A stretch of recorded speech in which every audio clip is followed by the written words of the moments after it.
Hello guys! Welcome back again dito sa aking YouTube channel. So for today's video, update ko sa inyo guys ang aming mga soft drinks at beer. So ayan, magsimula na tayo. Keep on watching.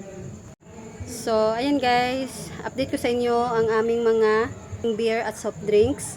So meron ditong 6 na case ng beer. Ayan, ito na lang. So bawas na rin ito guys. Ayan ito, bawas na ng 3. So ito is puro Red Horse.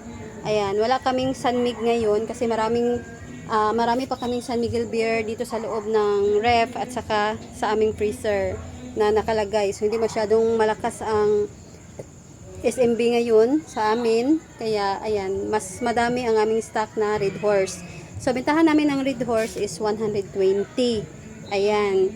So ang puhunan namin is 575 per case. So dito sa amin, malayo kami sa kalsada, walang pumapasok dito na mga ahente. Kaya kami talaga guys ang namimili.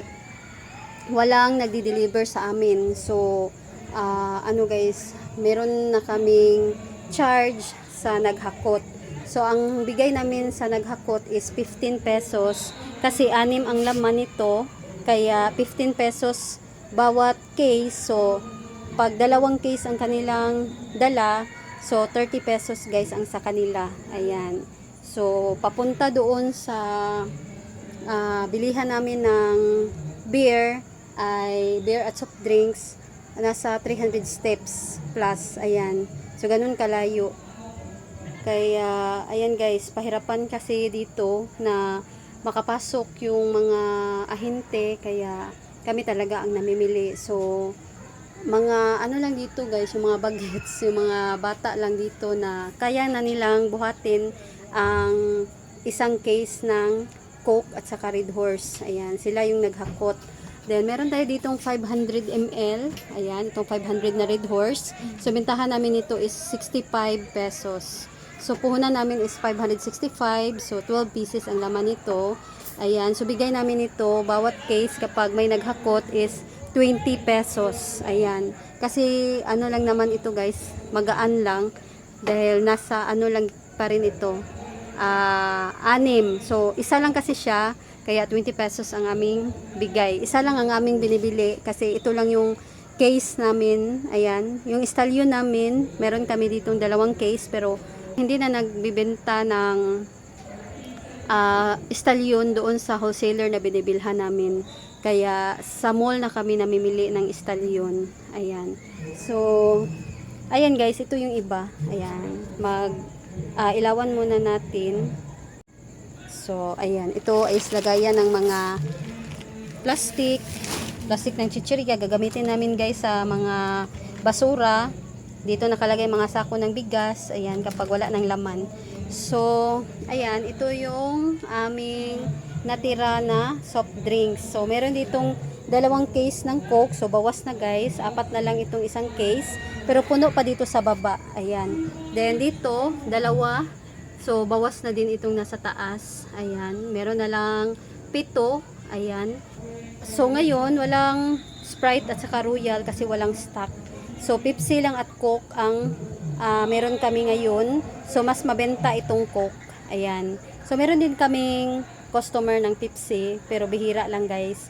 So ito talaga, itong Coke, marami ang bumibili. So merong times na maghanap ng Royal, Sprite. So yun guys, is madaling maubos dito sa wholesaler malapit sa amin. Kaya ayun. So ito lang yung stock namin ngayon. Bukas kasi close sila pag Sunday. So ngayon hindi kami namili dahil meron pa naman. So, meron naman dito guys sa loob ng aming chiller. Ayan, meron ng mga nakalagay sa loob. So, ang bentahan namin guys ng Pepsi at Coke, pareho lang, 45 pesos. Ayan. So, ngayon, mahigpit na kami guys sa aming dito sa aming basiyo ng mga soft drinks, pati sa beer. So, na kami, deposit na kami guys, 6 pesos bawat isa.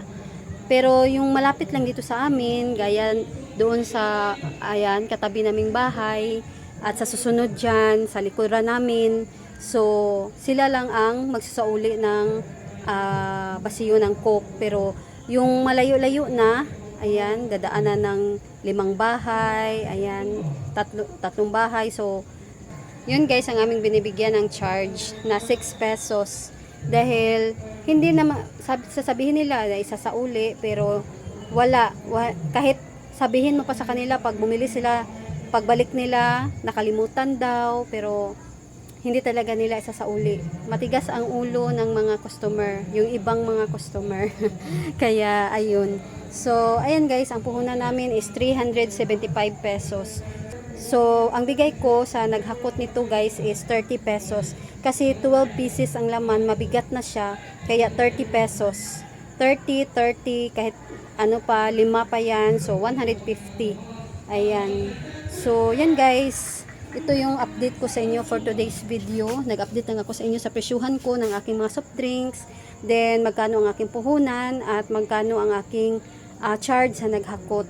So, ito lang guys ang update ko sa inyo. So, ayan, hindi ko muna isasali yung iba. Meron akong San Miguel Bear na maliit. Meron akong Stallion. So, yun guys is hindi na per case. Sa mall namin binili yun. Bili lang kami ng 12 pieces. Ayun. So, bintahan namin ng Stallion is 52 pesos.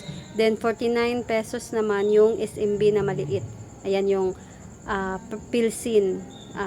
Ayun. So, ayan guys. Ito lang yung share ko sa inyo for today's video. Ayan, nag-share lang ako sa inyo dito sa aming soft drinks at beer. So, ayan. Sana'y nagustuhan ninyo. So, ayan guys. Thanks for watching. God bless.